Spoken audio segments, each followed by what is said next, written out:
morning, what's up mga kabayan cell, mga idol. Nandito naman si paring Nel. So, bakit kaya lagi KLX ang napili namin? 3 good reason. Number 1, mura siya bilhin. Number 2, mura siyang ayusin. At number 3, mura mo lang din siyang ibenta.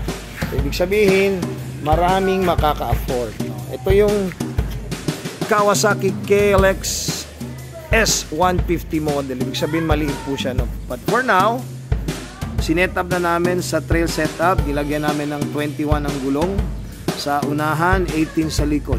So as you can see, hindi na bago nilagyan namin ng gulong. Tingnan nyo, idol, kasi mahal masyado, no? Geomax yan. But pwede mo pa rin to, ha? Pwede mo pa rin ipa-trail ito. So ganito yung setup. Kinopya namin sa 140G. At kung bago ka sa channel ko, idol, paki-subscribe lang po. Okay, so i-update namin kayo. This is for sale. Magkano ang benta dito, idol? Mura lang. Kasi para everyone can afford. So hanggang dito na lang si paring Nels, mga idol, no? So if you're interested to buy this bike, just PM in my YouTube channel.